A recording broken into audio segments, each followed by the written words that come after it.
What's happening, you bad motherfuckers? Uncle Joey here with his favorite Christ killer, Syatt. We're going old school today. It's the second podcast of the month. First off, I know you're concerned.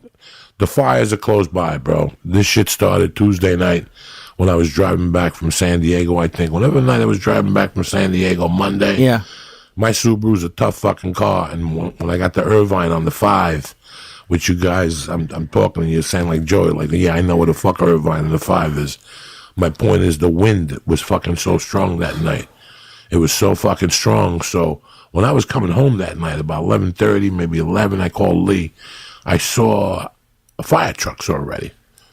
So when I woke up the next morning, my wife, and you could smell it outside because they were in Sunland and Sun Valley, which is real close to North Hollywood where we are now. So, my heart goes out. I mean, they had to close the fucking 405 this morning.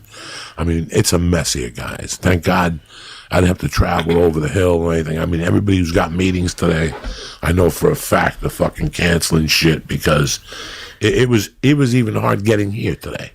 Oh, have you ever driven on the freeway when there's been fires? I've done it. I've had it happen twice since I've lived here. A few years ago, it makes this look like it made mine look like a match or something, like a little brush fire. But like the side of the 405, maybe 4 or 5 years ago, caught on fire.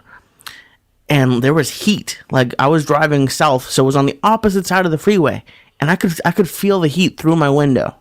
And that was and then seeing the videos this morning of the 405 just completely on fire.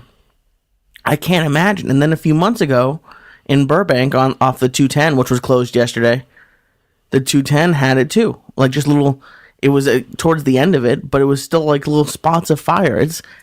You don't realize how scary it is until you see it. You could smell it. A lot of schools were closed today. Some of the schools didn't need to fucking close, but the problem is the air. You could feel it. Some people really react. I feel it a little bit. My wife, I could taste it. Okay, whatever. I don't feel it that much. I didn't find ashes on the fucking car this morning. Really? Or anything. Yeah, I didn't. Mine was covered yesterday. Yeah, yesterday. Yeah, but not this morning. Okay. So I think whatever was close to us, except the Ventura, but still, my heart goes out to all you people and what you're living through. It's a fucking nightmare. I also want to thank the people who came out to the Wheeler Walker show. It was a fucking adventure, And as a stand-up comic, guys, to do a rock venue, it's very hard because the comedians are standing up. The audience is standing up. And when you stand, your attention level, something happens. People go crazy.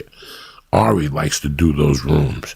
I enjoy them from time to time to toughen my skin.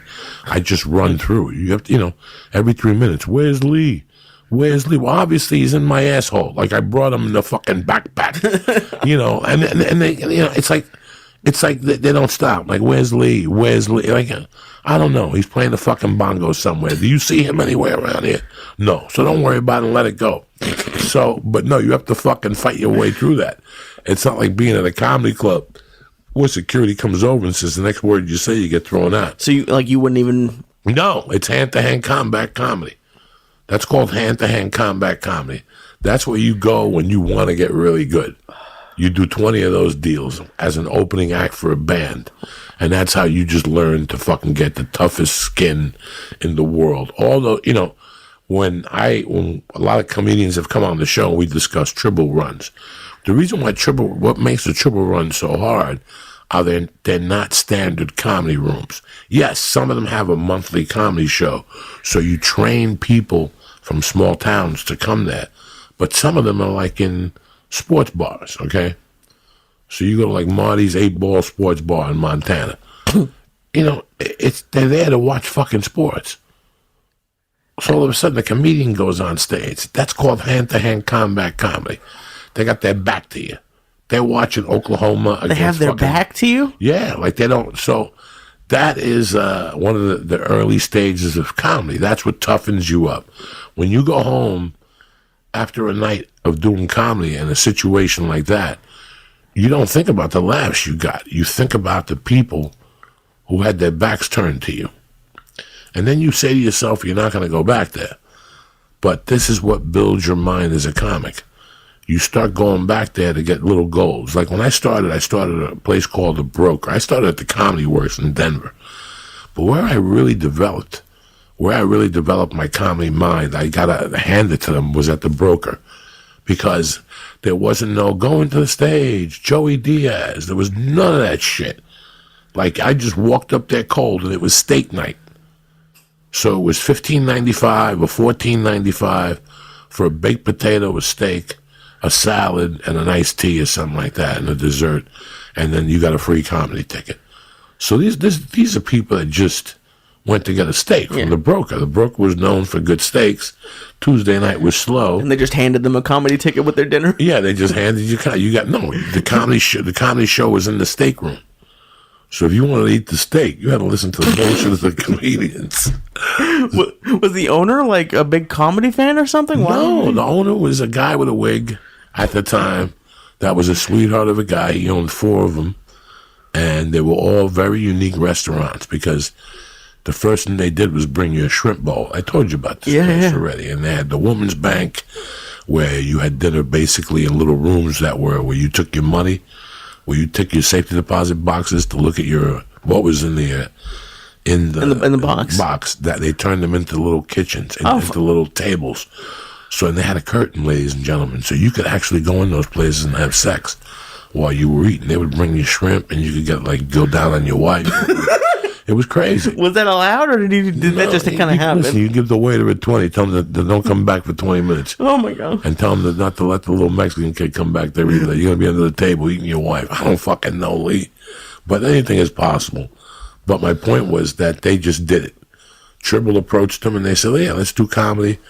And I was very lucky. They don't do comedy no more, and they don't even consider it. Somebody who worked there reached out to me recently and said, listen, bro, we listen to the podcast, and I just want to let you know that you're not even allowed on the premises. Oh, what did you do there?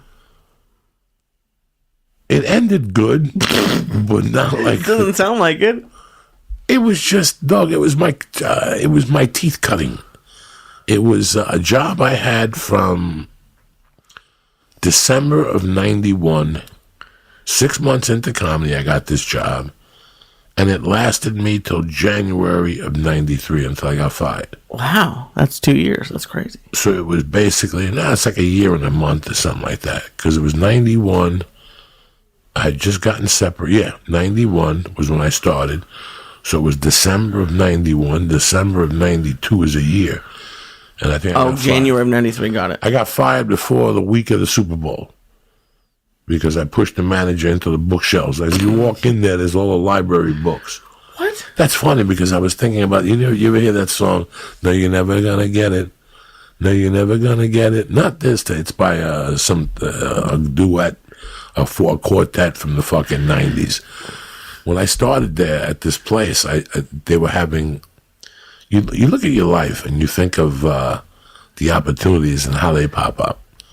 I get out of prison. I get a job, I become a good roofer, I become an estimator, the whole time wanting to do comedy, but not having the balls to even consider it, like wanting in the worst way possible, like just wanting it so badly, Lee, that I was walking around, and now thinking back, that was what my problem was. That you were so overeager? I wanted to do comedy so bad, but I was so fucking scared. Like, just telling you this right now, people, I have tears in my eyes and I'm holding thinking like I'm going to fight. I can't explain to you how hard it is to live your life and want to do something, but you're so fucking scared. Like, I was in prison. I had nothing going on. I was a thief and I had nothing going on. I'm finally married and I got a little baby and I fucking got everything going, but I fucking wanted to do comedy in the worst fucking way. And I didn't know how, but let's cut this shit. I was just such a fucking pussy. I was such a fucking pussy, Lee. And this desire came just from the Dice tapes and like the people in the time in jail? I got out of the halfway house in 89, and this desire started January of 1990. This desire, close to it. Let's just assume, because I remember in 89, '89, I was in a halfway house, and I rented the downstairs and brought the Andrew Clay in tape. Right. And at that time, I thought it was very funny, and I was angry because I thought that these are the thoughts I had in my head for years, what he was saying. So you're mad at him that he said it? Or Yes, I was mad at him that he said it before I had the balls to say it. And it's just so weird to me to think about you having fear about that. Oh, my God. Fear, like wanting to do it. And it was a closet thing. I didn't tell anybody. Okay, so like... There's no way I would say it, because if I told somebody, then they would pressure me. So like let's go back to 1990, though. Okay. You're thinking, you're like, okay... I'm roofing. Open mic tonight. I'm making, no. I'm making $700 a week flat as a fucking estimator. Okay. Okay, and I'm making maybe $2,000 a weekend working houses, like re-roofing houses after hailstorms. Wow. Okay. I'm putting half of that up my nose. I'm putting the other half in the bank, and I'm giving the rest to my wife. The whole thing. I'm living my fucking life. I wasn't doing badly. I wasn't doing bad financially. I had a condo. I had a fucking car. I had I had like this life that I had always yearned for. This was it. This is it, guys. Right or wrong. You just came out of prison. You've been a loser all your fucking life. I mean, you had it down till you were fucking 17, and then the coke and the bullshit and all the shit in my head took me into a level was just disgusting, and I ended up in jail for it. Okay, so let's just talk about that. I come out, it's 90. I got this. This just pops up in fucking 6 or 7 months. It took me about a year of roofing, like 9 months of roofing, to realize that the company needed an estimator. The company I was working for was my brother-in-law's company, but they again were too scared to fucking go out and get work. So guys, let me tell you what was going right now. So they're subcontracting work, which means somebody else was getting the work and keeping half the profits. But I was still making money, so I didn't give a fuck. Until one day I was at a family thing, and they're all talking about how all these jobs are subcontracted by this big roofing company, and they're really getting killed. And I go, then why are you doing them? Why don't we go out and bid with them? And then I'm like, that'll take us too much away from my job. The problem was there were 2 great roofers, but they weren't there were 3 great roofers. The brother-in-law and the 2 brothers were tremendous. The guys, tremendous. I mean, when you talk about roofers, like I say, certain people are born for certain things. I learned something every day from my brother-in-laws. They were the 2 Polacks, the Kings. They were brilliant fucking young guys, man, when it came to figuring out shit. They lived for that shit. Like, they went to work. When you lay roof, it's not just going up there. You're going to bump into different situations every day. They had done it so long, and they were in their... If I was in my 30s, they were probably 35, 36. They were doing it since they were in high school. They knew these jobs backwards and frontwards. They could do this shit in their sleep. Right, if they haven't seen it, they could know how to fix it. Oh, my God, they were brilliant. And all we did was take off old roofs and then put on new roofs. We never fucking re-roofed. Everything was so we would have to cut the old roof, take it off, put the insulation down, put the wood down wherever it was needed, and then lay the rubber. And then we used to do ballasted roofs, which means they're roofs that you put rocks on.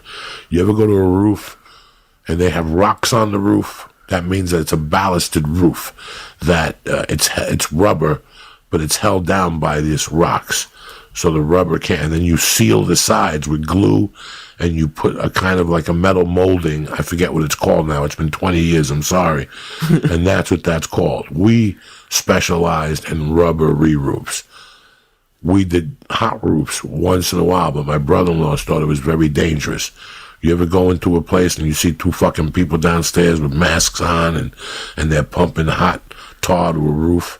Oh, yeah. Those things tend to blow up. Jesus. So my brother-in-laws were involved with a couple of them blowing up. So now that they were roofers, they just committed to those type of roofs. So one day I took it upon myself to contact, like we did work with Firestone. We did work with a couple different rubber companies. Carlisle was our number one rubber at that time. And I myself, ladies and gentlemen, so you know, thought that how nice would it be if I could create my own position in this company. So what I did was I contacted all the rubber companies. I told them what I did, how I did it, how I knew about their product, and how I wanted to be representatives for their products. And they sent me through estimating school. So I think it was either Carlisle or Goodyear or Firestone. One of those, I think it was Carlisle at that time, who sent me to a seminar for like 8 weeks. I did this, guys. Even though I was doing drugs and selling coke, I stuck to this fucking little seminar shit. And did they expect you to only sell Carlisle? And you were going to do that anyway? I was going to sell everything. I didn't give a fuck. I was going to push Carlisle, but if they were set on, if it meant the job, I would get certified in all of them. So that's what I did. I got certified in all of them. You know, I hustled away to get certified in all of them. So I started bidding. Well, guess what, guys? I started getting jobs. It took about 90 days, but I learned how to get blueprints. I learned how to read the blueprints. So wait, how do you even bid? How do you even know people just like you go around asking? Again, like everybody knows, I'm a fucking stiff, but I'm a salesman and I know how to fucking create a position. There's nothing more than learning how to, what do I tell people? When you call me, what do I tell you every time? What are you doing? I'm putting the pieces together. That's a true statement. True and true. Right now, Lee, you have a position. You have a position to come in here, do 2 podcasts with me, and go home. One day, you're going to be at home alone, and you're going to go, whoa, there's a complete different position there, and I'm going to create it, and I'm going to double my fucking salary. That's how people do it, ladies and gentlemen. And you don't do it by selling it. You do it by doing it and showing it to the employer. And then once you've made him money, or once you show them there's a potential for money, they'll let you create the fucking position. People don't do this anymore. My brother-in-laws had no idea that I was even doing this. Until one day they were like, where were you this afternoon? I said, I went down to put a bid in on a fucking building downtown. And they're like, what are you talking about? And I'm like, yeah, I got that bid in. I got another bid here. I got another bid there. I was bidding fucking everywhere. And then bam, I got like this job. I don't know the numbers and the parameters, people. It was fucking 20 years ago and like Chinese to me. They closed the deal. So you were doing it for your brother-in-law's company? Yeah, so I would go to now I created my own position. I would go to work with them at 7:30, help stock the roof, get on that fucking roof, work as hard as everybody else. And at 1 o'clock, once the roof was torn up, the hard, heavy work, I would eat lunch with them, change my shirt, wash my face, and I'd leave. And I go on construction sites and start bidding. Oh, construction sites. They gave me a truck, they gave me a cell phone, and I started bidding, dog. And in that process, now I became a bidder. Now I was not only now I had my own job. It's like the opposite of selling. So now now I became a stocker also. So now I was stocking supplies for the job. So I would call Rocky Mountain Roofing Supplies at the time. I opened up an account with them. I had my own account with them, and I would call them up and say, deliver 3 rolls of this to this place. Deliver these tools, this amount of stone. I would call the stone company and set the drop for 3:30 every afternoon. By 3:30, we had to be done with the roof, so the stones would come, because you have to lay the stones out that day. So not only do you cut the roof, throw it off, lay it all down, put the insulation down, and then put the rubber down on top, and then put all the caulking and all that shit around, and do the ceiling around the pipes and the air conditioners and all that. That all has to be done by 3:30, because at 3:30, a truck comes and he don't want to hear no stories. And there you are with these things up on the 4th floor with a thing connected to you, a tube, and rocks shoot out of there. And it's you and me, brother, and you got to go and spread the rock. So take it and then spread it. You push it to the farthest end, and then you open up the valve and the rock falls. Then you run back and you load the rock. That's what I used to do every day. That's what I used to do every day, man. Wow. And then I created my own position. Everything was going great. Okay. I got a great job, guys. But in Colorado, when you're a roofer, it snows. So yeah, on those days, you might go fix leaks. People have leaks, shit like that. You do little repairs. You know, you're always going to have a leak there. There's always something. You know, it snowed fucking 82 inches. And all of a sudden, the next day is 90 degrees. What do you think's going to happen? And one of those days, I was at home. It was January. It was freezing out. And I was at home. My wife was working. The baby was with my in-laws. And I went to the video store. It was the first time I had been alone in months. And for some reason, I rented something, but I rented Punchline. It was a movie about stand-up comedy with Tom Hanks and Sally Struthers. And I brought it home, and the kid from Angel Salazar that was on the podcast was in there. Bunch of comedians, the Wayans. And it was a story about a comedy club and a big-time comic, and he becomes... Roseanne's husband's in it. Oh, okay. You know, you never saw it, Lee? No, I don't think so. It's a great movie. It's a great... See what if they have a clip of anything from Punchline, Tom Hanks. And I'll see if there's like a scene that really got me started. When I saw that movie that day, I probably watched it 3 fucking times. Oh, I remember doing that with the VHS from the video store, but okay, 3 times. Like I watched it 3 times in a row. Because at that moment, it let me know that that's right there. Like, I was miserable in my marriage at that time. It seemed like we didn't love each other, which we didn't really at this point anymore. I'm not going to tell you that. At this point, I was just a guy working.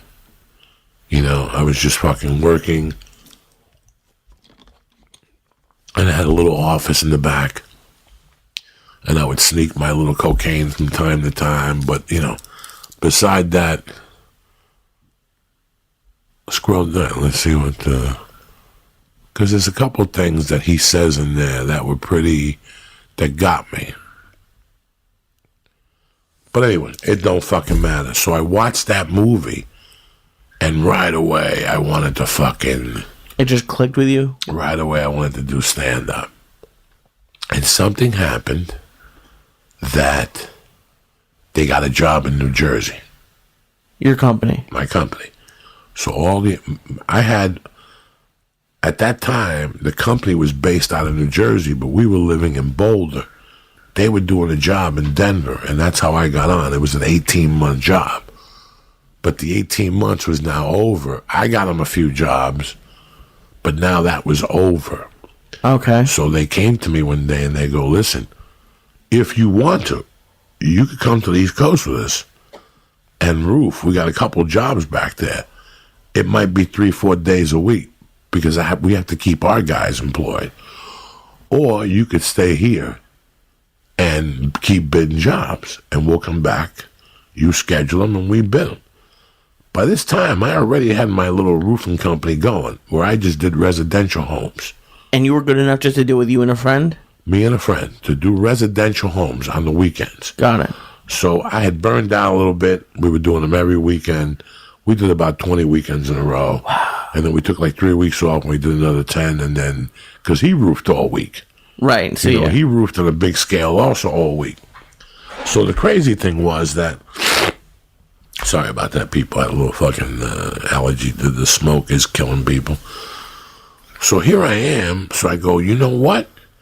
My buddy calls me one day in the middle of all this. Now it's like February of 90? Of 91. Okay? And one day, before they leave to Jersey, they go, we got 1 day on this place. Can you do it with us? And I go, yeah, come on. I don't give a fuck. Absolutely. And they go, get the supplies for us, and we'll meet you there tomorrow morning at 6. Well, guess what happens? The next morning I wake up, and there's 22 inches of fucking snow. But I shovel my way out, and I head out there because the supplies are still going to drop. And I will never, ever, ever forget that day as long as I live, because The snow was coming down so hard, people, that I couldn't see 4 feet ahead of me. But I didn't have a jacket on. Why? Like I had a hooded sweatshirt and Oh my God. gloves on because it wasn't cold. It was like this really weird blizzard. So by the time I got I think we were doing the job in Arvada. And by the time I got to Arvada, they had shoveled the streets. The ladder was up. My brother-in-law had shoveled the section of the roof. And we were just waiting on supplies. So we're up there, and it's not cold, but you can't see. You can't fucking see, guys, you know? For me, it wasn't cold at that time. For my one brother-in-law, he had a jacket on and whatnot. Now, there's another 2 or 3 guys standing around, and I walk up, and I go, "Oh, the supply is here," and all of a sudden, boom, as soon as I said that, the truck comes down the block, and, like with a high-low, they pick the stuff up, and then you have to get it on the roof and take the chain off it, and then you disperse it to wherever we needed to do the job. This whole time I'm on the roof shoveling, I'm working with them, blah, blah, blah, blah. But now it's 10 o'clock, the stuff comes, and we, now everybody starts to work. But everybody was starving. And they go, "Joey, what do you want to do? Do you want to order food?" And I go, no, because they had green chili. Oh, shit. Okay. So I would go over there, right, order the breakfast. And while they were fucking preparing the breakfast, I'd have a bowl of green chili. And I'd read the paper. So this is my last day of roofing with them for about 3 months. It's February. They're going to go home. And you were going to be out of a job. So I'm out of a job. Okay, so I'm going to go home. They're going to go home. If they need me, they'll call me. But I wasn't really out of a job. I just was going to have a few weeks off to sell. And if they picked up in Jersey, I was going to go back. Okay, gotcha. Okay, but we had to do this with the roof we had done for 18 months. There was a leak. When we knew there was going to be a leak there, we knew there was going to be a problem. It was a certain section that was fucked up. So I'm at the restaurant, ladies and gentlemen. It's my last day at work with my brother-in-law until I sell another job or whatever. I was not worried. I had my little side gig. I had a little money put away. And as I'm eating the bowl of chili, there's a Rocky Mountain Post right next to me. Okay? Just laying there. You ever sit at a table, ladies and gentlemen, there's a fucking newspaper there. And I don't know what. I didn't get, if you know the Rocky Mountain News, it's not like a traditional paper that you open. It's like the New York Post. You open it from... like a book. Like a book. Okay? But for some reason, when I opened it, I went to open it to the sports page. Like, when you just take like 16 pages or whatever the fuck it is. Like, you take a guess. And when I opened it, it landed on a page. And it was a picture of a stand-up comedian with his hand up in the air and a microphone. And it said... stand-up comedy in Denver, the new explosion. Lee, my fucking heart stopped. And how long ago had you watched the movie? A month. But up to this month, I'm all fucked up in the head. I watched this movie, now I'm more fucked up. And I'm not going to lie to anybody. I did 911 comedy clubs, 411 comedy clubs, and I did call the Comedy Works after I watched Punchline. And they said it's Tuesday nights, you have to call a week in advance. And guys, do you think I called? Fuck no. So, like, that's what I wanted to ask you. So, like, you're like, okay, call a week in advance. When it's Tuesday morning, and you're like, it's the day to call. Why don't you call? Petrified. Of what? I had the American dream, and now I wanted to live my life like a nomad, how I had been living it all my life. Was I fucking stupid? I got a wife, I got a little kid. I'm becoming an estimator on my own. Oh, so you saw it as a career change. I almost had a college degree, but the school wouldn't let me go back on campus because of my felony. I just had all these disasters. And what do you want me to do? I'm going to quit everything to become a stand-up comedian? That's a fucking pipe dream. But I open up this newspaper, and it says stand-up comedy, blah, blah, blah, blah, blah, blah, blah, blah, blah. It's huge. It's the explosion of Roseanne. Now, this is February of 91. Roseanne was fucking huge, Lee. Like, the TV show. It's like King of Thrones. It had just dethroned Cosby's.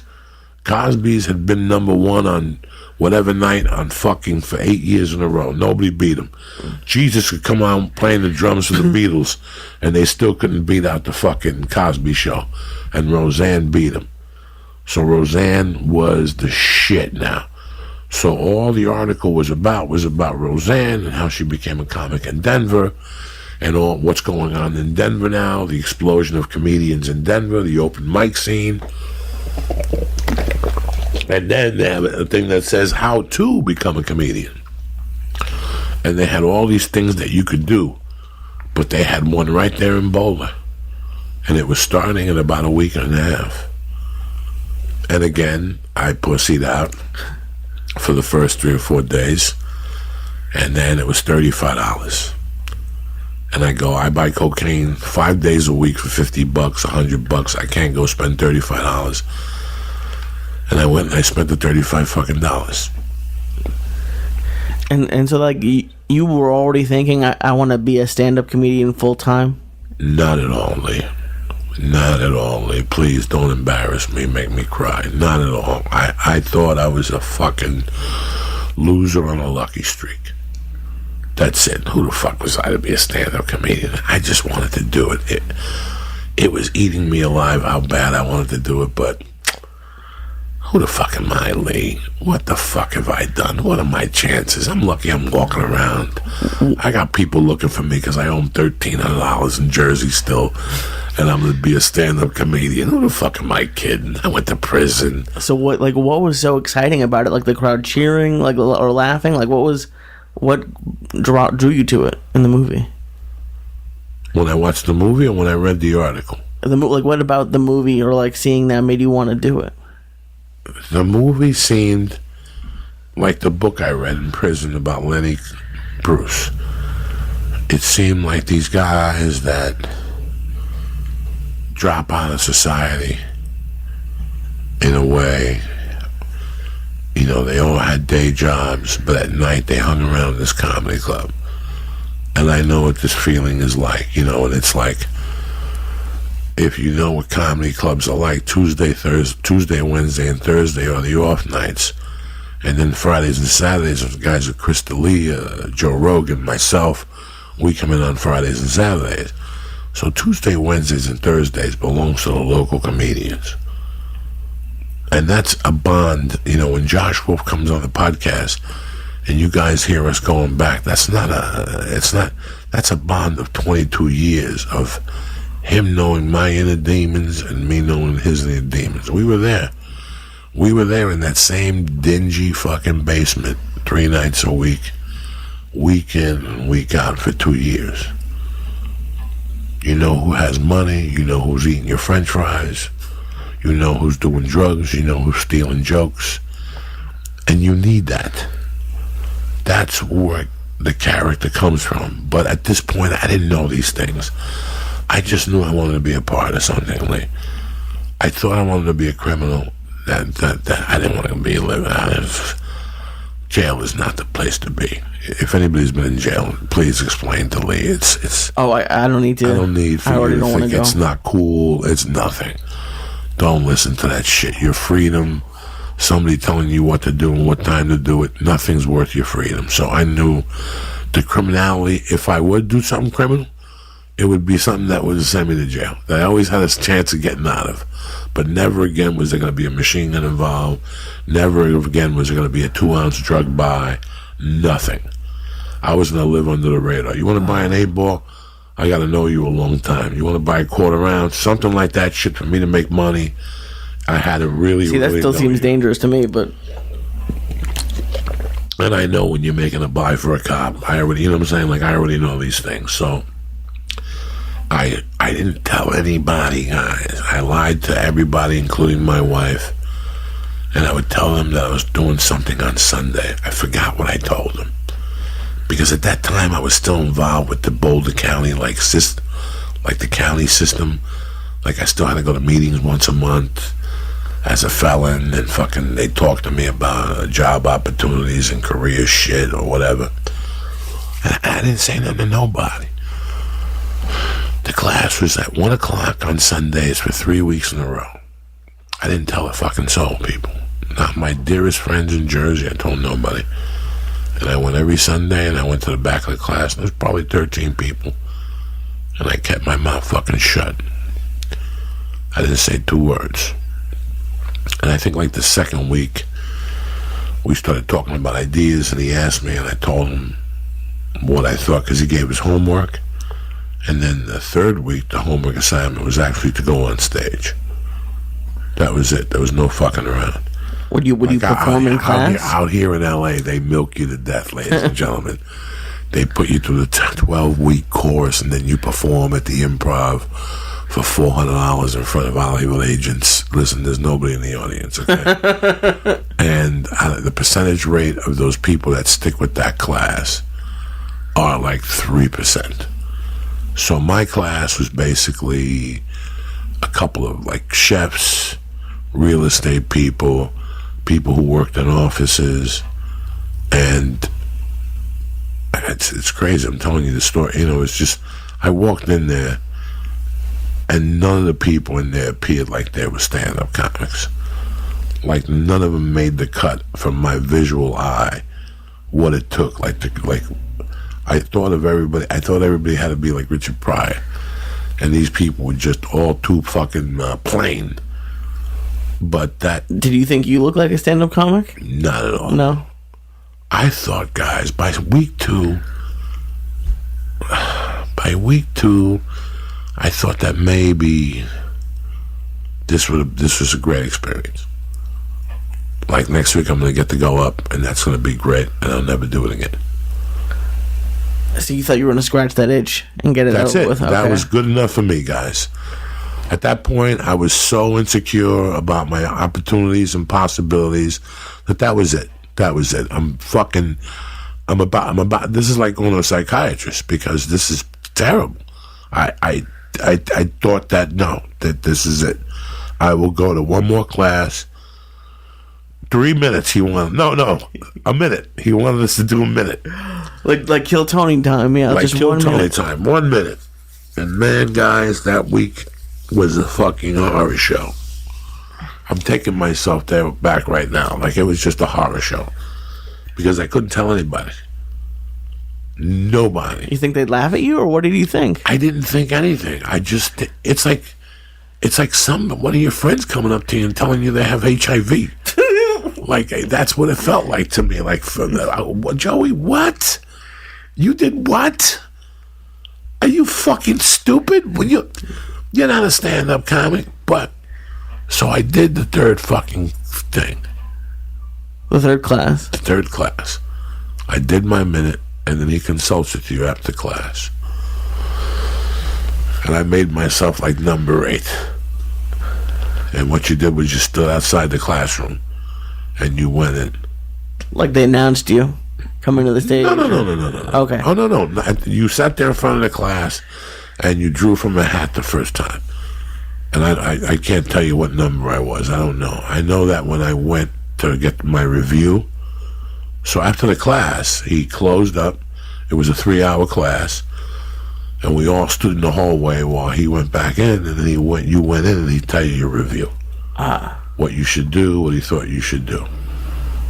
And when I went in there, he was a white dude from Long Island. He was cool, you know. He seemed pretty fucking cool, but I didn't think he liked my comedy. And when I walked in, he goes, who are your influences? I said, I really like Richard Pryor, and I like Hicks, and I like Andrew. And he goes, you should consider this. He goes, you should consider this, and here's my number if you need help. I go, what do I do from here? He goes, there's open mics everywhere.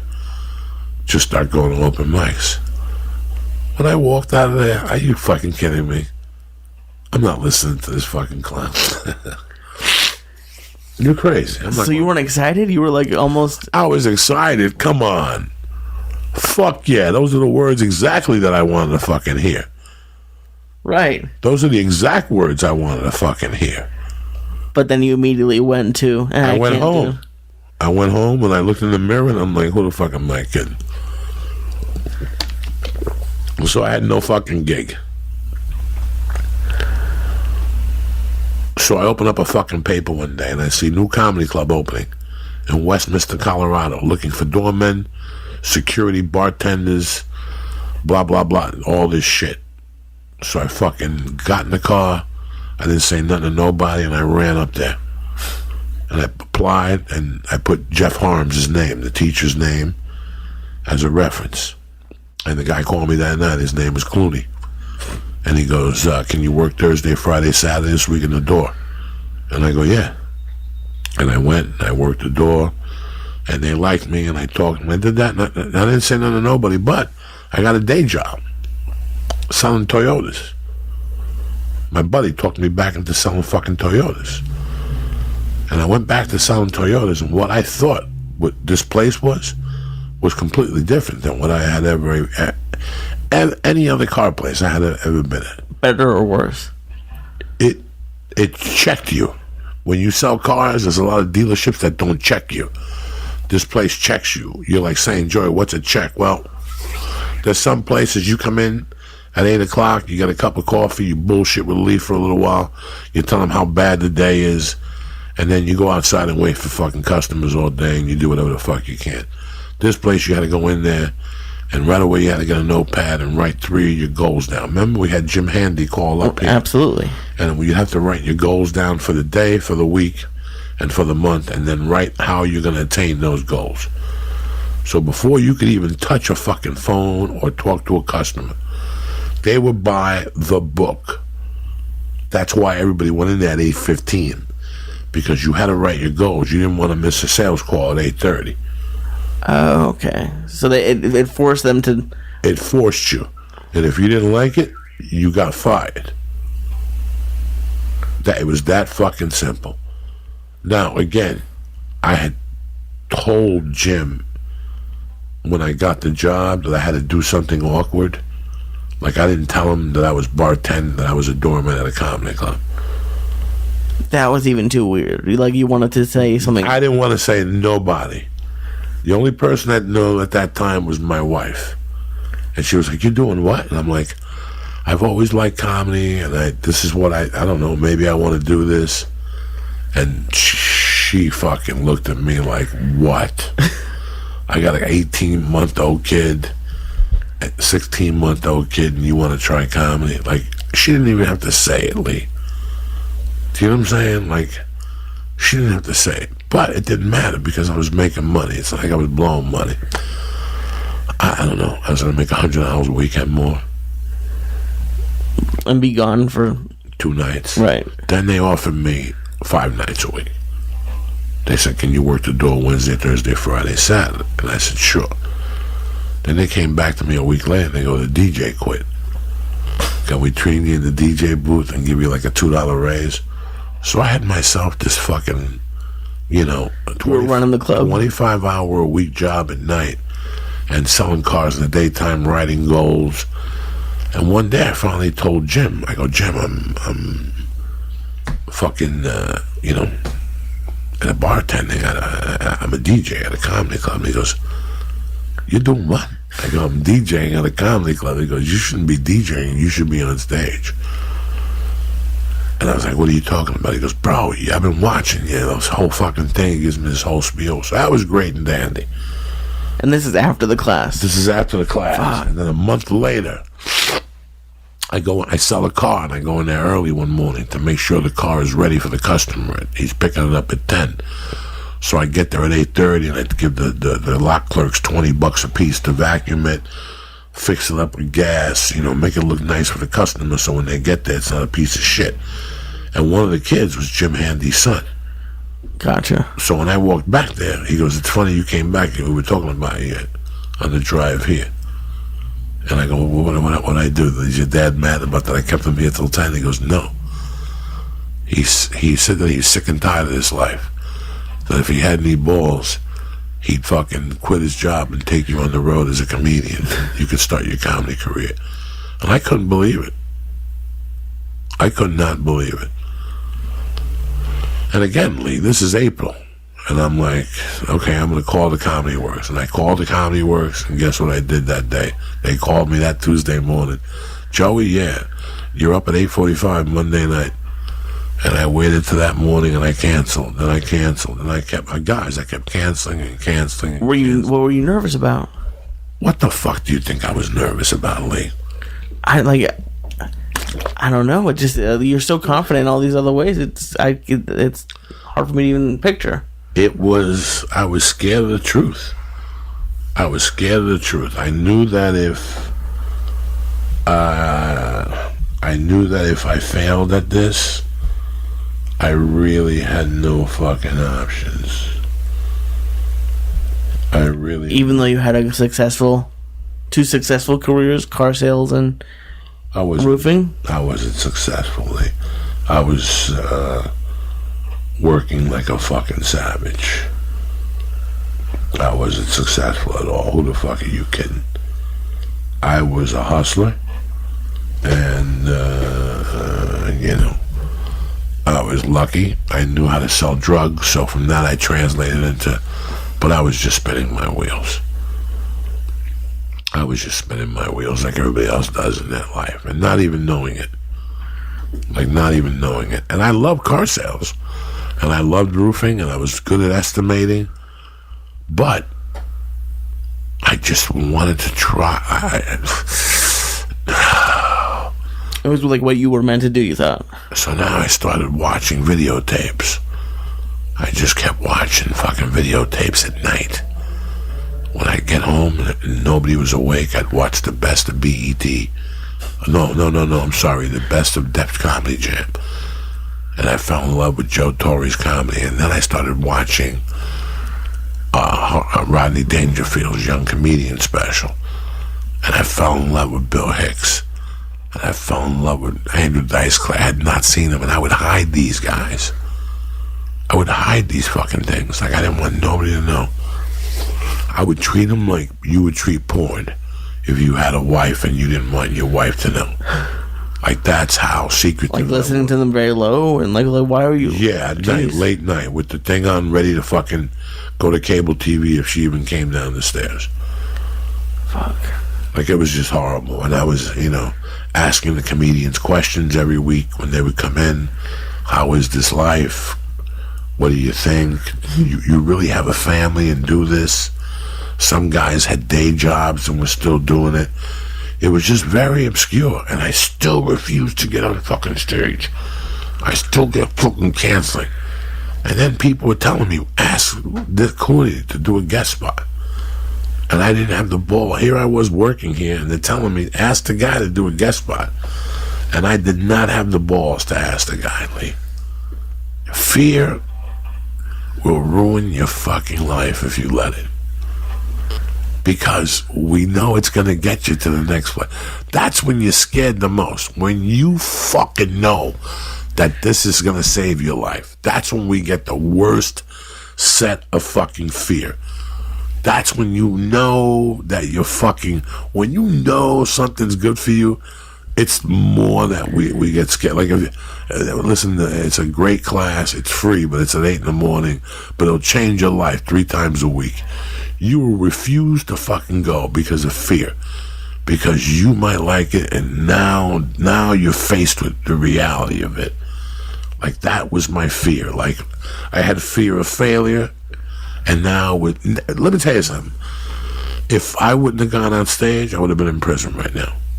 There's no 2 ways of lying to anybody here. We could do the math. I'll do the math in front of you. I'll do the math in front of you, people. How long do you think it would have taken for you to get arrested again? 10 years. There was no way. There was no way. A leopard can't change its spots. There was no way. It took me 10 years of comedy to stop being fucking felonious. For comedy to win. You know what I'm saying? It took 10 years for comedy to win. For me to, like, when I got to the Comedy Store, I'm like, whatever I'm doing as a comic, now I'm a comic. No more stealing, no more, robbing a case of booze to make $30. Like, the only person who was getting in my way up to that point was me. I got in trouble in Seattle. I had problems in Boulder. When I went home in 94, I was just a walking fucking disaster. Come on, how the fuck? But Just something. Something kept telling me, you gotta get on fucking stage. And finally, my ex-wife said, when are you gonna get on stage finally? She heard me call the Comedy Works. And she got a babysitter. That night. She put me in the spot. Oh, that's nice. And she fucking, we went to eat somewhere or something. And by that time, we were done. We knew it. This was just, I don't know. I don't know what happened. I can't explain it. It was weird, guys. Like, I just lost interest in anything except working and this little child.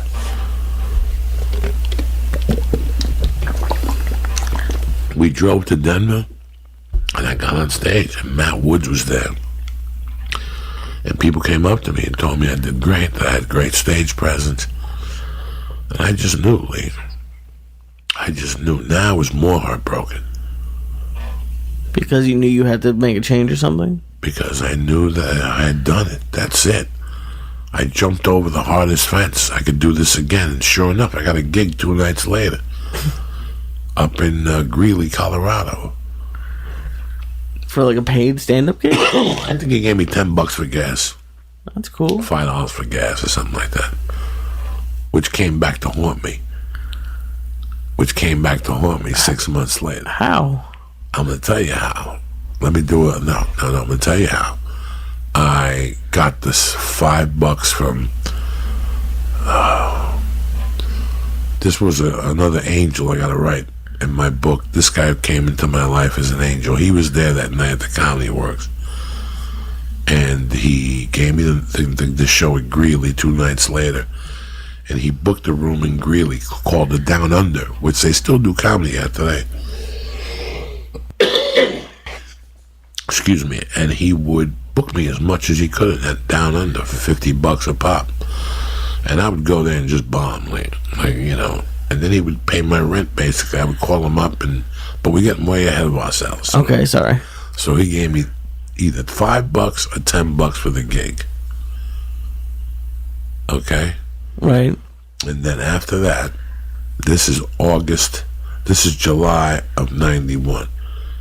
In August, I did some bar, and then in September, I went to New York, and I did an open mic.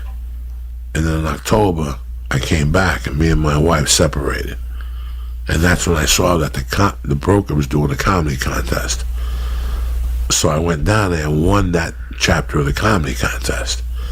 That meant you advanced. And then when I went back that time, I had it figured out, so I invited all my friends from work. But they cheered for me, so I went to the finals. And then at the finals, this guy Andy Payton was there, and a bunch of other comics. Now, I looked up to Andy Payton. The picture in that article in the paper, but the day I opened that picture was a picture of Andy Payton. With the green chili, wow. With the green chili. Andy Payton was this guy who was very crafty. He's a mayor of a town now in Colorado. He was very crafty, and he booked rooms. So he had made it to the finals also. But his big argument was that I was a professional. Because that time, Bill Bauer paid me $5 for gasoline. He's probably a good mayor. This is December 18th of 1991. You're a professional for $5. And he told me I was a professional because I took that $5 payment. It's an NCAA violation. You fucking believe that? And that's my fucking... And I was... But it's so weird how after I went through that fear thing, everything changed in my life. Like, I saw everything bigger. I became bolder, would it take 4 months after I got on stage for us to separate? You could tell that I was done. So after you got on stage that first time, how often would you do it? Oh, not at all. Oh, okay. I was a bum. I was a part-timer till I did it whenever I had to go to the broker. And then one night I drove all the way to Denver to do a room that started at 11, and they put me on at 1:30 in the morning. And there was people in the audience, and I ate such a bag of dicks that I never went out again. Like I said, I'll never go to open mics again. I'll just go win that contest at the Broker. Every year. Every fucking... No, I didn't know. I was fearful the whole time. I was very, very fucking fearful the whole time. It was kind of scary. It's weird how the brain works. So, like, even though you, conquered your fear, you're still kind of scared of it. Well, after I conquered my fear of it, then I ran into another obstacle, which was called divorce, which really changed the plan. Because now the plan was that I conquered my fear, but that's as far as really I was going to take it. I was probably going to be an open micer from time to time, get on stage, crack jokes, and that was going to be the extent of it. I was a family man. But on October 15th, 1991, when I walked home, and she informed me she was moving out, like Felix informed whatever, it was weird because I was very sad that I was losing my family, but I was very happy at the same time that I was becoming a stand-up comedian. Like, now I had no choice. Now I had no excuse. Yeah, you saw it as like a freedom to do it. Like you saw, like how quickly did you think about stand-up? I doubted that the child was going to live with me. I knew I was going to see the child every week. Right. But I doubted the child would live with me. So maybe I could see the child 2 or 3 nights a week and do comedy the rest of the time and keep a day job.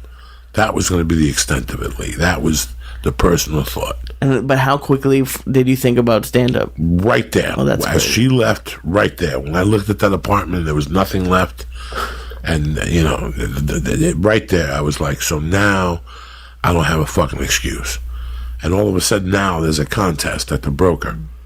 Like, what a fucking coincidence. Like, so my spirits are kind of down. I can't lie to you.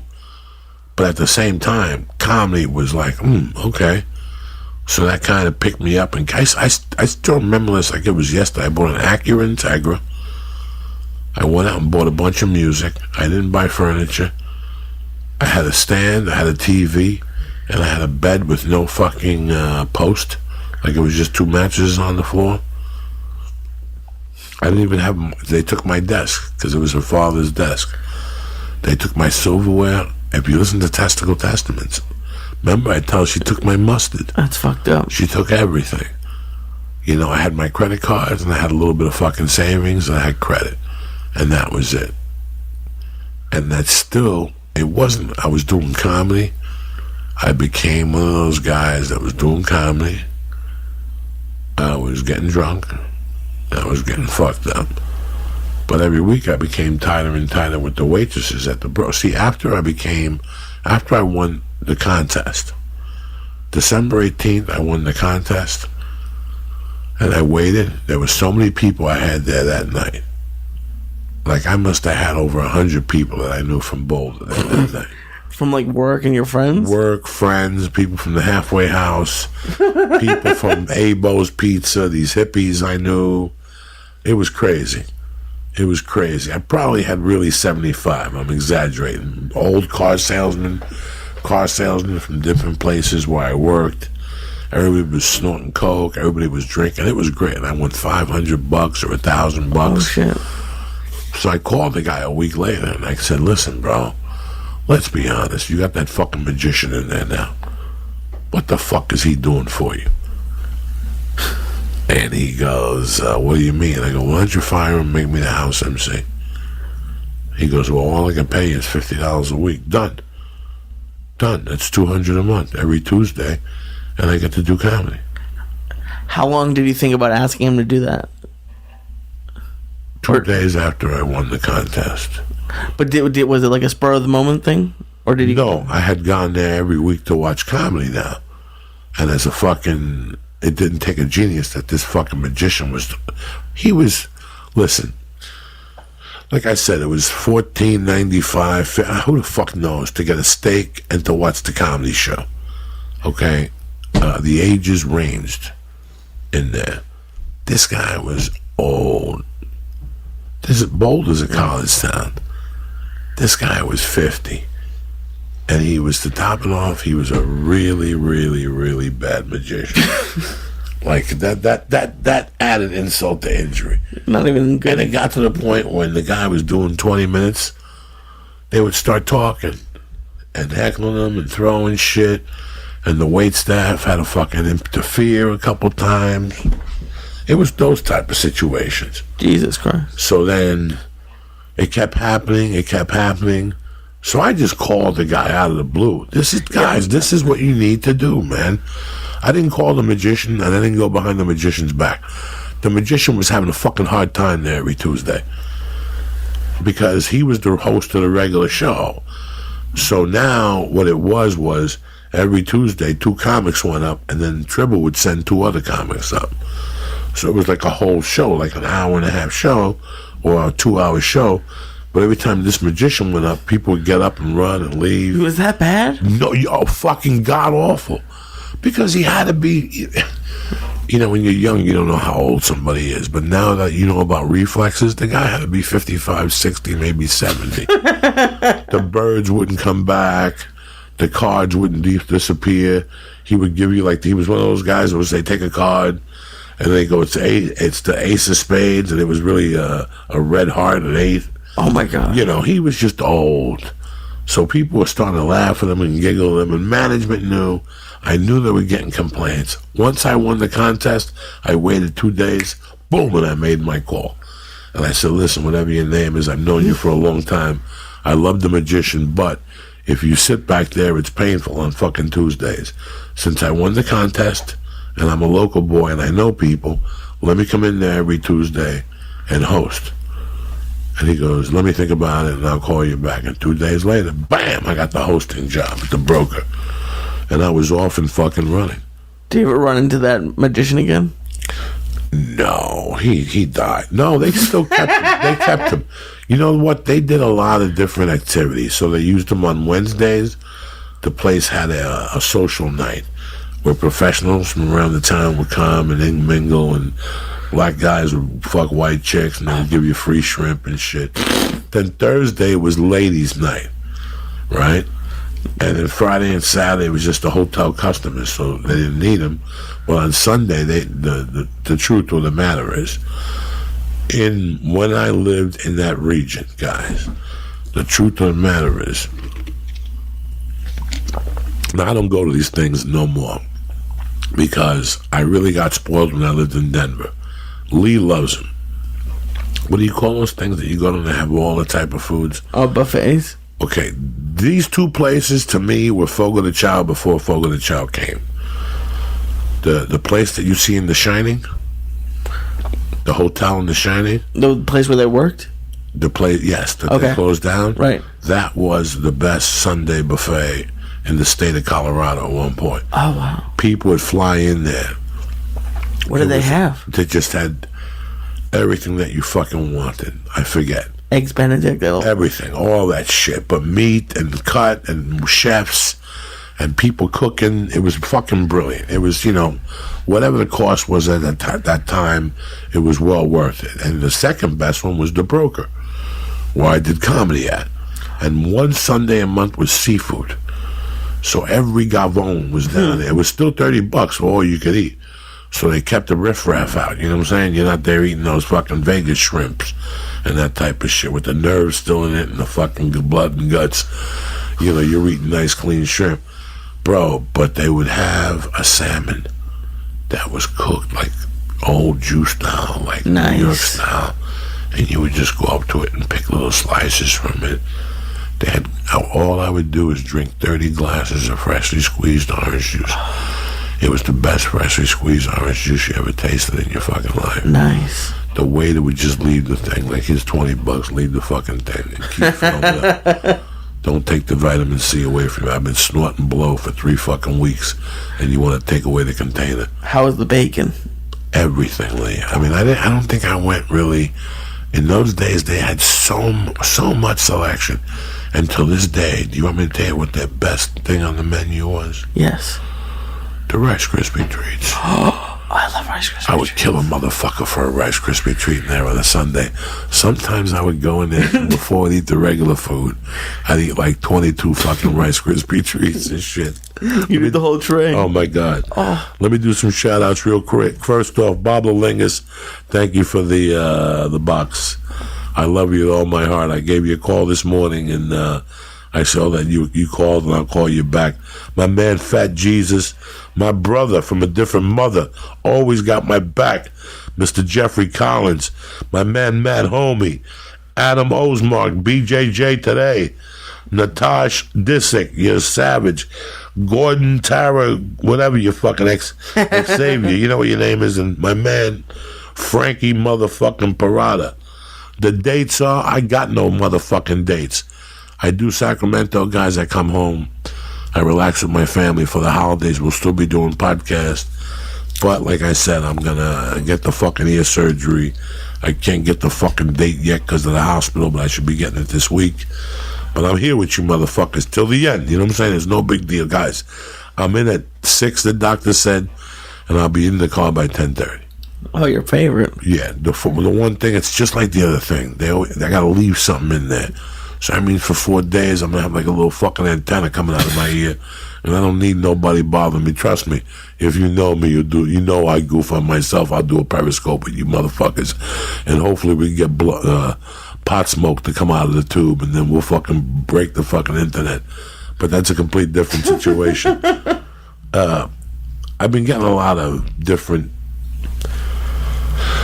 It's a time of the year, guys. It's a time of the year where you fucking go off the deep end mentally sometimes. You know, you're counting the days. You're financially not going to fucking make it. You know, you got cousins and nephews and nieces, and you're stressing out the holidays, and you don't have a job or whatever the fuck it is. But on top of all that shit, guess what? You lost somebody. Like this year, we lost a lot of weird, different people that in some way or another you had a connection to, you know what I'm saying? From Chris Cornell to fucking, Ralphie May. You had a connection to these people. You grew up on Chris Cornell. You actually heard Ralphie May spill his thoughts and words, whatever. For me, it was Ralphie and Celine and God, so many people. But it's also like I got an email yesterday. I've been getting a bunch of emails. My man, Mr. Ten Stacks.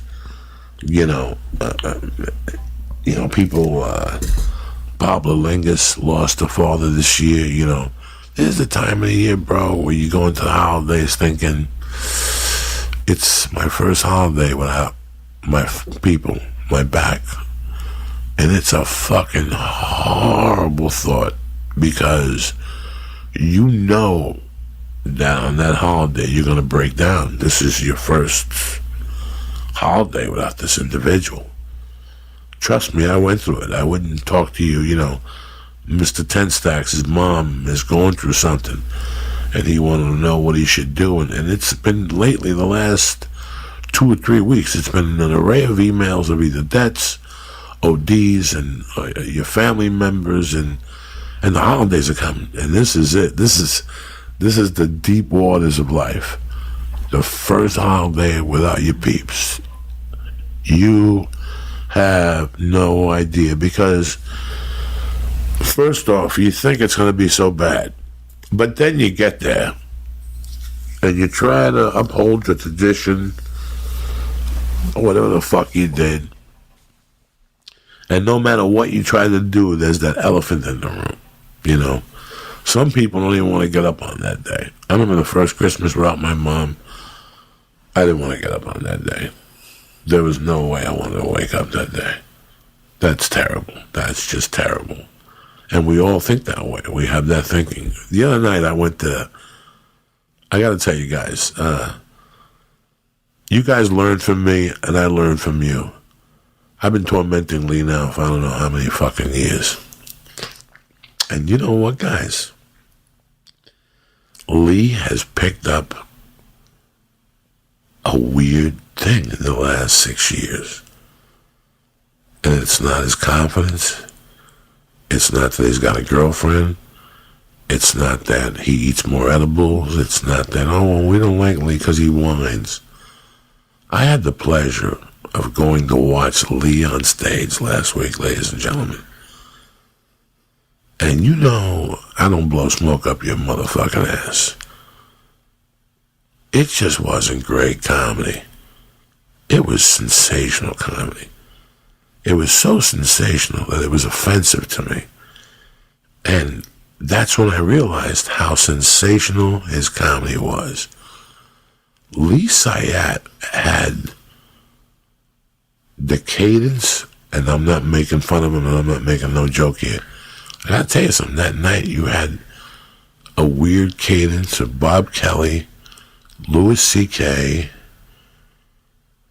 and just... Are you joking with me right now? Like, no, I'm not joking with you.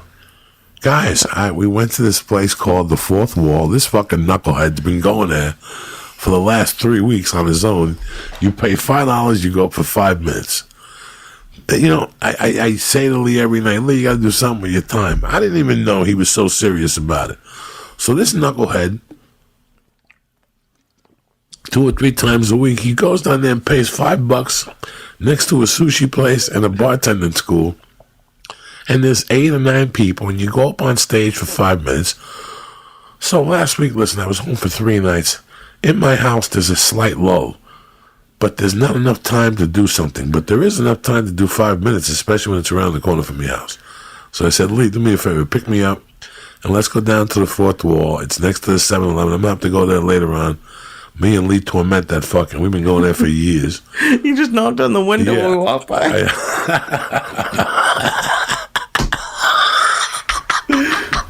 I was so scared. He just waved. There's a fucking Russian dry cleaner in there that I take my action to. I love him with all my heart. There's a sushi place with it's like a question mark. You know, the rating is like a question mark.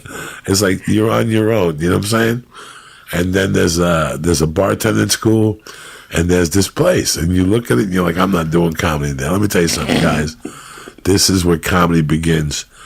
And I wanted to go back in there and just watch what open mic guys look like again. I'm doing it as a business now, guys. And when you do it as a business, it just sucks dick. And you want to just take it back into the places where you just went up there and told jokes. And there's no agents in the room. There's no fucking... It's just straight up comics. And you get to express yourself in a weird way. And I went down there and watched Lee. Lee went up first before me. And he went up there and he did some jokes about his parents calling him. And how you don't want to pick up the phone even though you love them because they call you 8 times a day. Your father calls you, tells you about the lunch special, and your mother calls you to ask you if you watch these videos. I mean, and the cadence and his patience up on stage was just brilliant. I mean, he just did all this stuff that was so original that I was blown away. Like, I had to go up there, I got to go up there and outdo fucking Lee now, you know what I'm saying? But, what the fuck, Lee? I really haven't done it, like, that much. It's, I've always loved it. But, like, as a I never thought I was that kind of funny. And I still don't even think I'm really that funny. That he went down like, there to be honest, the things I said about my parents, that was the first time I just said that night. Oh, my God, that they fucking... He picked up his father, and on the way back from the 405, that was enough. That if it was up to him, he would have taken him right back to the airport. I mean, he was... Now, I got offended because I got no parents. So I'm thinking, this fucking guy's a dungeon Jew. Ain't he making fun of his parents? He doesn't know how lucky he is. It's a joke, Dan. So, but it was so crazy how... my button got pushed for 2 minutes because I wish I had parents that called me 8 times a day and I could fucking torture them too. You know what I'm saying? Like, I would flip it on them. If I was you, I'd flip it on your mom for sure. It's time for you to start loosening her up. Started calling her 8 times a day? Yeah, Ma, I just smoked this fucking joint that would kill Jesus. Let me call you back. That would kill her, but that'd be yeah, fun. But no, this is it. Now you got, because that means she don't want to hear from you now. You know what I'm saying? She don't want to. Now you're flipping the tables. You see what I'm saying? This show ain't about ha-has and he-he's. We're flipping the fucking tables here. And the last thing I want to talk to you people about is my boy has been, we had a discussion maybe 2.5 months ago here, and Lee spoke about different thoughts he had going on in his head and his life. And you could tell. I could tell something was going on with him. And he came out and he spoke, and then he, like the true savage that he is, he went on Groupon and got a psychiatrist fucking visit. How's it going, my brother? It's going great. It's, trying to think. It's been, I think, exactly 3 months or 4 months. And it's everyone told me, like, I might have to shop around a little bit for a therapist. And I didn't have to do that at all, really. I went on my insurance, and I called a couple, and she initially told me she didn't know if she had time for me. I went in once, and she reminded me of my aunt a little bit, so it's kind of a little bit familiar. And it's really great. It's so sometimes, and it's weird. Sometimes I judge what I'm telling her. I'm like, oh, this isn't that bad. Like, as I'm saying it, it sounds like it sounds like I am whining. Like, that's what I don't want to do, even to her. But it's just been interesting to bounce ideas off of someone. Like, there hasn't been, I don't think I had a breakdown or anything, but there hasn't been. It's just been nice to talk about the little things that are usually just I'm going back and forth all day in my head about. It's nice to just say them out loud. Sometimes I don't even listen as much as I should to what she says. It's just, if me saying it, I'll think, oh, that's what I should do about that. So it's nice sometimes just to vocalize it, and it's just working on different things that like it's something that I actually like. It's kind of like how you had when you had the Island of Serenity. She was talking about how I have like things that, like, stresses that get in your life, or things that you worry about, or things that I overthink. They will all go into one pool, instead of I should have a pool with my girlfriend, with my parents, with my work, and I should separate it. And with my brain, I just it's just a constant. Like, if I let myself not be busy, it'll just go pretty much all day. If I let it, sometimes, and when it's bad, just thinking about things I should have done, even in like one of my curses, I have a pretty good memory, so I'll remember stupid stuff from freshman year of high school, but like, oh, fuck that guy, or just just negative stuff about me. It changes so often, but it's nice to be able to have someone tell you, like, you should figure out ways to separate your stresses, and it'll help you, like, manage your life, rather than it won't seem so big. You feel better now? Yeah. I mean, I'm not on any medicine. She hasn't even mentioned it. It's, yeah, I don't want to stop. I definitely like going. I like going once a week. I have to miss this week, but I'm going to go twice next week. Yeah, I look forward to, because I've had that issue for my whole life. I've always felt it's very weird that I'm doing a podcast, because like when you say bullied, you think of like beat up, like in the, like, I don't know, your shirt's ripped, all that stuff.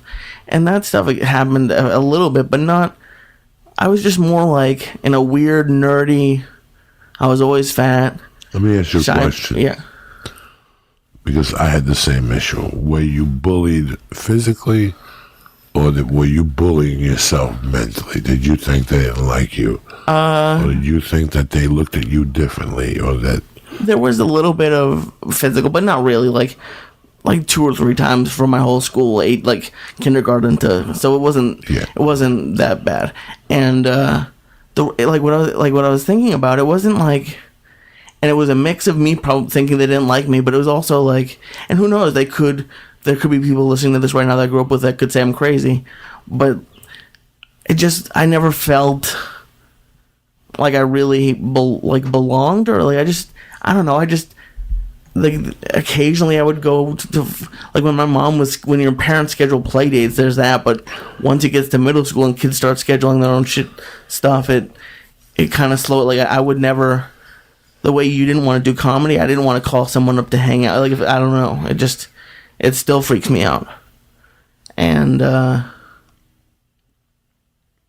so I didn't talk much, I guess. I learned that it like to be like the goofy fat guy, I guess. And so I would talk, but it wasn't, I always had like one best friend who I would be even sort of open with, but not fully open. It's hard to be open when you don't really have like a lot of close relationships, I guess.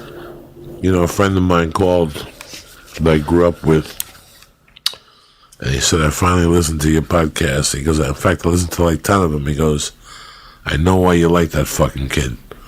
And I go, why? He goes, he reminds you of Lubes, doesn't he? And I go, yes, he does, a lot. And the stuttering. I understood the stuttering. Because when I first became friends with him, we were 15. When he approached me the first time, it was to ask me if I had slept and messed around with his girlfriend. And at that time, he would beat me up, and no doubt about it. But when he came up to me, he wasn't scared of me, but the stuttering.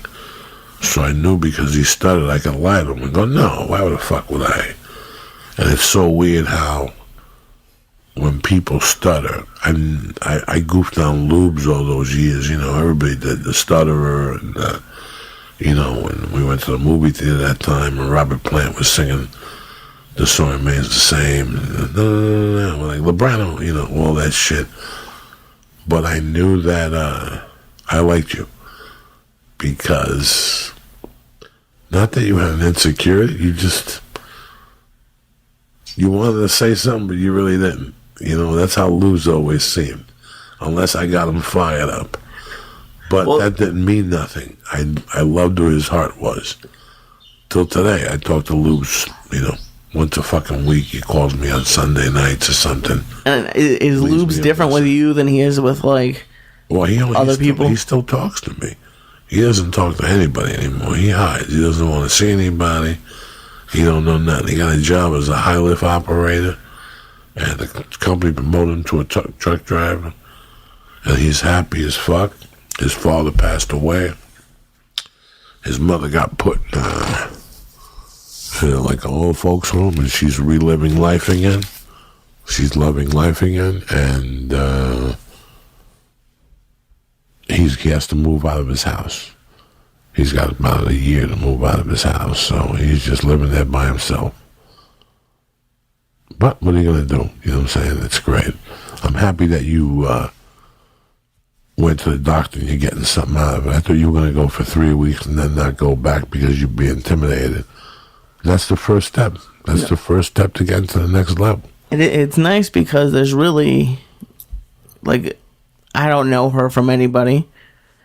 And I guess there's always a pressure with people that you know that, like, how they're going to react to what you say or what they're going to think about it. And there's not really any of that with a therapist. Like, they're not going to tell anybody. And if they tell anybody, they don't know me. So it's like, you sometimes, like in life, like you said, where you would lie to everybody about what you were doing, not tell them. There's no reason to lie to her. Like, it's I'm going and I'm paying and being there for myself. You just tell them the truth, and they help you work it out, and they help you, like, just realize just weird things, just like little things, like I'm just like even weird things that, like, I always think that people are mad at me, which is weird. And one thing that she said that really stuck with me was, like, even if they are mad at you, like, so what then if they're mad at you? And then, like, you realize, like, nothing really happens, like, nothing's gonna really come of it, and it kind of helped me. I still freak out about it sometimes, but it's a nice way to think about it. I'm happy you went over there, because I could see that you're smiling, At night I would leave here, you look like Gloomy Gus. But you're back, you're taking those classes now. Oh, yeah, the gym. You're sweating a lot better. Body attack and body combat. You're going out there and seeing people. People are seeing you. You're in the room. And they love you. They love that you're there. They don't give a fuck as long as you're there. They don't like the motherfuckers that aren't there. Because they're there at 8 in the morning, you know. Right. They're like, why should you have an excuse? It's weird when you work out in a group like that now.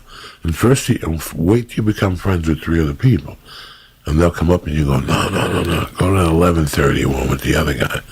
Class is way better. And then all of a sudden you go there. That's what happens. It's like anything else. But I got to see you in those classes. Right. And then it's a fucking piss. It really is. So I'm proud of you. I'm proud that you went. Thanks, I'm man. proud that you said on the podcast that you had, you were struggling with this. I'm also very proud of the stand-up. And guys, you know me a long time. I wouldn't talk like this. It was smooth that night.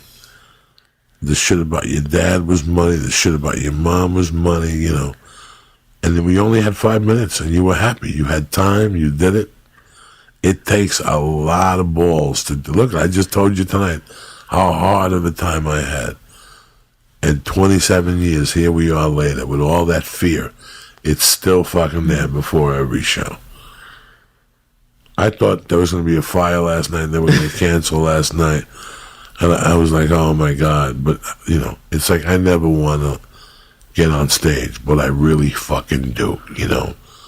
Like, I never want to get on stage, but I really fucking want to do, you know. And does it make you feel better? If I'm not on stage in 4 nights, it affects my personality and who I am. I got to get on stage every 4 nights. It's not like I can take time off. I might be able to take a week off or something like that. But after that, I got to get on stage quickly. I feel the difference. Because all that shit stockpiles in my head.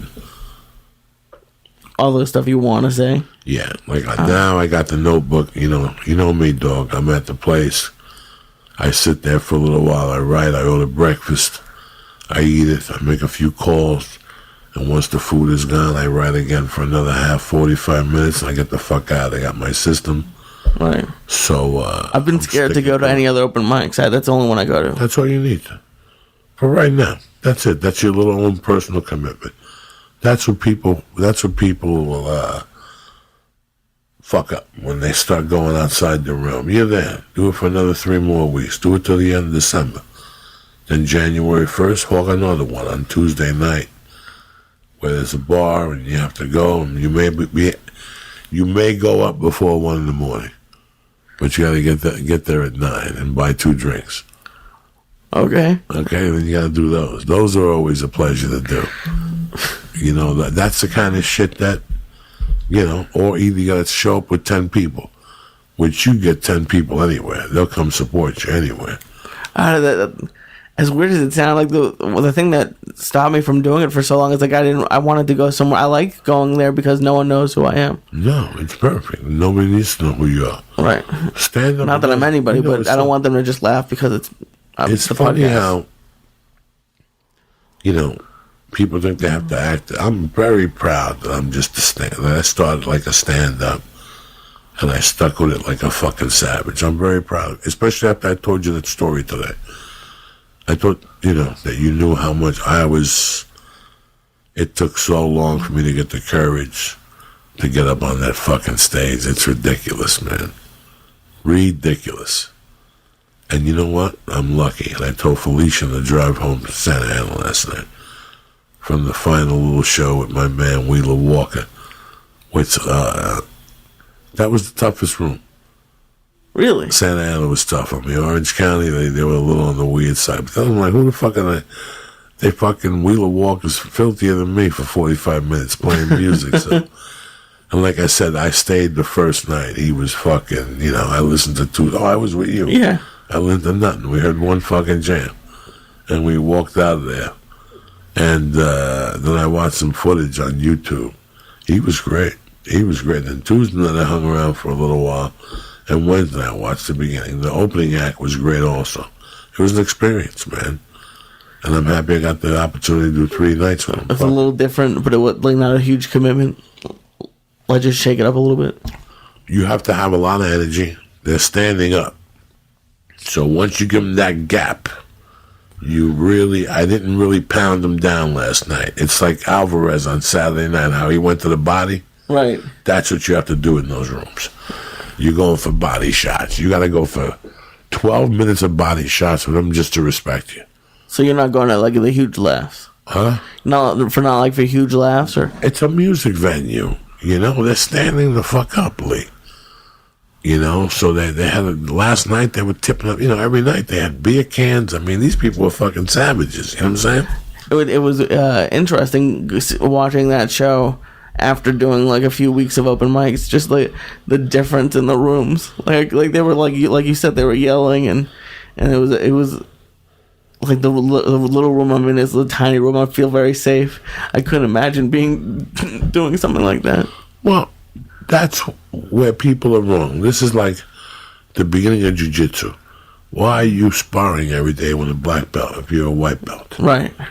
Same thing. You're just going over there for a little time just to get your basics down, get your 5 minutes down. Now, in a few weeks, then we send you to the Barracudas. You've already been. You were at my taping.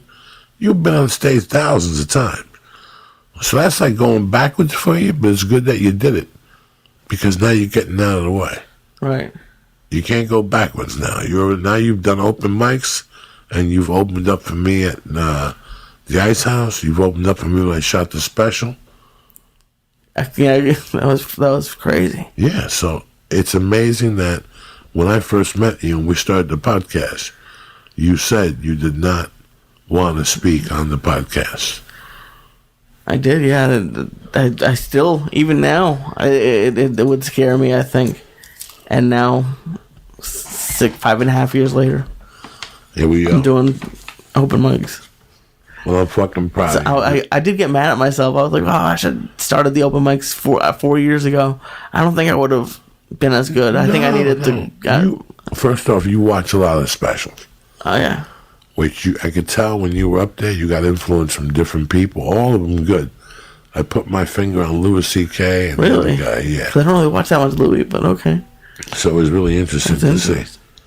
But anyway, like I said, I got a shout out to Mr. 10 Stacks for his mom. We're a family. And I could see that the church page is cleaning up a little bit. People going there with more straight stuff. We got taken down. But the emperor of the church, Dickie Syatt, put his back fucking together. But anyway, we got to take 2 steps to the rear and get out of here. I got shit to do. I got to go to my daughter's ballet class, so please don't mind me. And then I'm headed to Sacramento for my last weekend of the month. But we'll be back Monday and Wednesday night. Wednesday night podcast, prepare to watch it. It's going to be a 4-hour, 5-hour podcast here. We're going to have food. Rick Ramos is here and myself. And we're going to show you the 10 films you need to watch over the Christmas fucking holiday just to get it out of the way. From Boogie Nights to The Exorcist to the whole fucking thing. We're going deep on Wednesday night. We might even take some hallucinogenics. Oh, good. Lee's got to have the scenes prepared, and it's all going to be beautiful. But like I told you in the beginning of the show, listen, it's the holidays, the new year. Let's start it off with a clean asshole. Enough is enough already. All you want for Christmas are some clean butt cheeks and a clean butt asshole. But when you got excess bone cones, a.k.a. fucking dingleberries, hanging from your bowels, you know what I'm saying? And some fudgy pudding smeared all over your fucking nutsack, behind the nutsack. You ever notice you got that little brown gizm back there? That's what happens. But you don't need that to happen because you can spray that all away with the Tushy bidet. You follow me? Ooh, it's the perfect asshole cleaner than a white Christmas. They now come in a millennial pink and blue, and they just added more colors so you could add to your bathroom to give it pizzazz. People come over, they take a piss, they see that you got a color fucking Tushy, and they go, this guy's got fucking class. Mink, yeah, this guy's a fucking savage. Anyway, here's the deal, all right? Hello Tushy's going to take care of you the way they're going to take care of your asshole. Listen, what are you going to do with a dirty asshole? Let's pretend you want a 69. Who wants a 69 with you? Nobody. Because your asshole smells like fucking one of those fucking, anyway, it don't matter what your asshole smells like. None of your fucking business. It's not good. We're just talking here. But anyway, for the sake of giving somebody a different Christmas present, everybody gets socks, everybody gets fucking ties, everybody gets, who needs all this shit? Go to HelloTushy.com right now.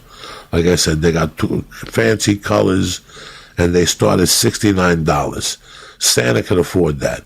Stop wiping your ass with nasty fucking toilet paper and get clean ass with Tushy. HelloTushy.com.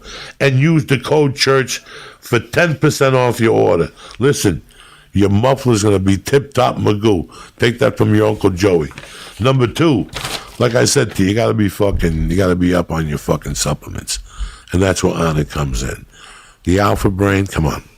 100% money back guarantee. And then want the product back. Hemp Force Protein. Hemp protein digests so much.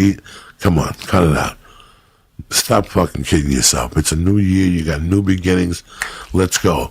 You need some fucking help with your cardio? A little Shroom Tech Sport. You travel for business? A little Shroom Tech Immune. Go to Honor.com. Go through the supplements. The fucking jerky's sensational. The MCT oil is off the fucking hook. But you got to try it to like it. You understand me? They're the best supplements in the market.